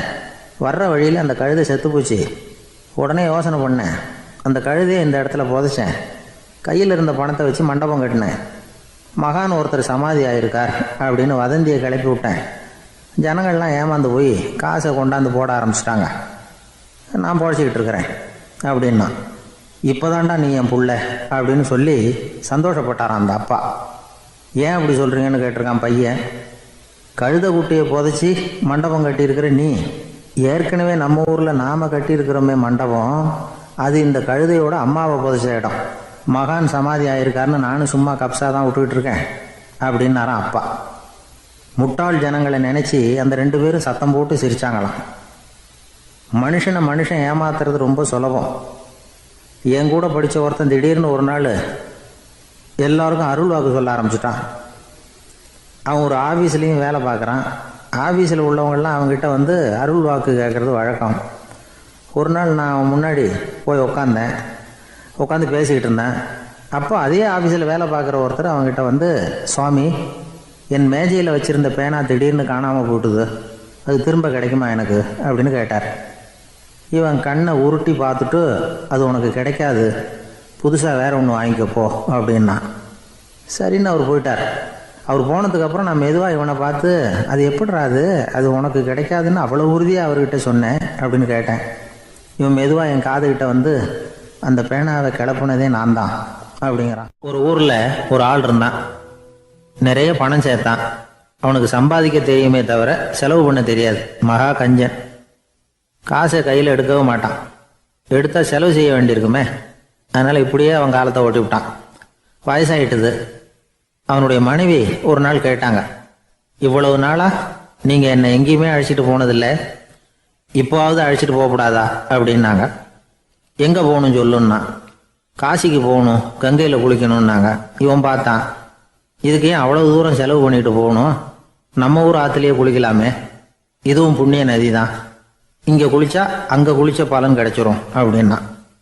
சரின்னு 2 பேரும் ஆத்தங்கரைக்கு போனாங்க.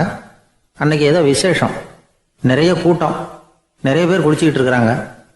கரையில் சில புரோகிதர்கள் நின்றுக்கிட்டு இருக்கிறாங்க. குளிக்கிறதுக்கு முந்தி அவங்கக்கிட்ட உட்காந்தா ஏதோ மந்திரம்லாம் சொல்லுவாங்க, கொஞ்சம் காசு கொடுக்க வேண்டியிருக்கும். அதனால் இவன் என்ன பண்ணான், ஆத்தங்கரையிலேயே கொஞ்சம் தூரம் போனான். ஊரை விட்டு தள்ளி வந்துட்டான். அங்கே யாருமே இல்லை. அப்பாடான்னு சந்தோஷப்பட்டான். குளிக்கலாம்னு புறப்பட்டான். இந்த நேரம் கடவுள் பார்த்தார், இந்த கஞ்சனுக்கு ஏதாவது புத்தி போகட்டணும் அப்படின்னு நினைச்சார். உடனே ஒரு புரோகிதர் மாதிரி உருவத்தை மாற்றிக்கிட்டு அந்த ஆள் முன்னாடி வந்து நின்னார். அவனுக்கு அதிர்ச்சி. இங்கே யாருமே இருக்க மாட்டாங்கன்னு நினச்சா இங்கேயுமே ஒரு ஆள் வந்துட்டாரு, என்ன பண்ணுறதுன்னு யோசனை பண்ணான். புரோகிதர் உருவத்தில் இருந்த கடவுள் சொன்னார், இதை பாருங்க, இன்னைக்கு விசேஷ நாள், நீராடுறதுக்கு முன்னாடி சுயகல்பம் பண்ணிக்கிறது ரொம்ப நல்லது அப்படின்னார். என்கிட்ட பணம் எதுவும் இல்லையேன்னா. பரவாயில்ல, அப்புறமா கொடுங்க, வாங்கிக்கிறேன். ஆனால் ஒன்று, எவ்வளவு கொடுப்பீங்கிறத மட்டும் இப்போவே சொல்லி கொடுங்க அப்படின்னார். இவன் ரொம்ப யோசனை பண்ணான். ஒரு 10 பைசா தரேன் அப்படின்னா. சரின்னு ஒத்துக்கிட்டு எல்லா கிரியைகளையும் அவர் செஞ்சார். அதுக்கப்புறம் கணவனும் மனைவியும் ஆற்றுல குளிச்சாங்க. அவர் போயிட்டார். கொஞ்ச நாள் கழித்து அவன் வீட்டுக்கு வந்தார் கடனை வசூல் பண்ணுறதுக்கு. வாசலில் நின்றுக்கிட்டு இருந்த அவன் மனைவி இவரை பார்த்ததும் தயங்க ஆரம்பித்தாங்க. அந்த அம்மா கிட்ட விஷயத்தை சொன்னார். அந்த அம்மா ஓடி போய் உள்ளே இருக்கிற தன்னுடைய கணவர்கிட்ட சொன்னாங்க. அவன் யோசனை பண்ணான், இப்போ வெளியில் போனால் அவனுக்கு 10 காசு கொடுக்க வேண்டியிருக்கும், அதனால் எனக்கு காய்ச்சல்னு அந்த ஆளுகிட்ட சொல்லிவிடு, இன்னொரு சந்தர்ப்பத்தில் என்னை வந்து பார்க்க சொல்லு அப்படின்னா. அந்த அம்மா போய் சொன்னாங்க. அப்படிங்களா, அப்படின்னா அவரை நான் உடனே போய் பார்க்கணுமே அப்படின்னு உள்ள நுழைய ஆரம்பித்தார். அவங்க மறுபடியும் இருங்க தான் வரேன்னு சொல்லிவிட்டு உள்ள ஓடி விஷயத்தை சொன்னாங்க. இது எதுடா வம்பா போச்சு அப்படின்னு பார்த்தான். மனைவியை கிட்டத்தில் கூப்பிட்டான். இதோ பாரு, ஜன்னி கண்டு நான் இறந்து போயிட்டதா சொல்லிவிடு அப்படின்னா சொன்னாங்க. புரோகிதர் பார்த்தார். அப்படின்னா ஒரு வழியாக இருந்து அவருடைய இறுதி சடங்குகளையே நானே முடிச்சுட்டு போயிடுறேன் அப்படின்னார். உள்ளே இருந்தவன் யோசனை பண்ணான், அந்த ஆள் என்னை விடமாட்டான் போல இருக்கு, அதனால் ஒரு சவப்பெட்டியில் என்னை வச்சு தூக்கிக்கிட்டு மயானத்துக்கு போங்க, பார்த்துக்கலாம் அப்படின்னா. புரோகிதரும் விடுற மாதிரி இல்லை, கூடவே நடந்து போயிட்டு இருக்கிறார். அங்கே இறக்கி சடங்குகளை முடிச்சுட்டு தீ வைக்கிற நேரம் பொட்டிக்குள்ளே இருந்த நம்ம ஆள் அலறி அடிச்சுட்டு வெளியில் ஓடி வந்தான். புரோகிதர் உருவத்தில் இருந்த கடவுள் சிரிச்சார், தன்னுடைய சுய உருவத்தை காட்டினார். அதுக்கப்புறம் அவனை கூப்பிட்டு, இதை பாருப்பா, ஏன் இப்படி அல்லாடுற, ஏதாவது வர வேணும்னா கேள் தரேன் அப்படின்னார். அவன் யோசனை பண்ணான். பகவானே, ஒரே ஒரு வரம் தான் உங்ககிட்ட கேட்கணும்னா. என்ன வேணும் கேளுன்னார். அந்த 10 பைசா தட்சணையை தள்ளுபடி பண்ணால் போதும் அப்படின்னா. கடவுளும் சரின்னு சொல்லிட்டு போயிட்டார். இப்படி ஒரு கதையை சுவாமி சிவானந்தர் சொல்லியிருக்கிறார். செல்வந்தர்கள் பல பேர் இப்படித்தான் இருக்கிறாங்க. தாங்களும் அனுபவிக்க மாட்டாங்க, அடுத்தவங்களுக்கும் கொடுக்க மாட்டாங்க. இது மாதிரியான கஞ்சர்களுக்கு இந்த உலகம் இல்லை, அந்த உலகம் இல்லைங்கிறார் அவர். இந்த கதையில கடவுள் கடன் வசூலுக்கு வந்தது மாதிரி நம்ம ஊர் ஆள் ஒருத்தன் இன்னொருத்தர்கிட்ட 10 பைசா கடன் கொடுத்துட்டான். திருப்பி வாங்கறதுக்கு நடையா நடக்கிறான். கடைசியா கேட்டான், நீ எப்பதான் கடனை திருப்பி தரப்போற, அதை முடிவா சொல்லுன்னா. வர்ற வியாழக்கிழமை கண்டிப்பா கொடுத்துருவேன் அப்படின்னானா அவன்.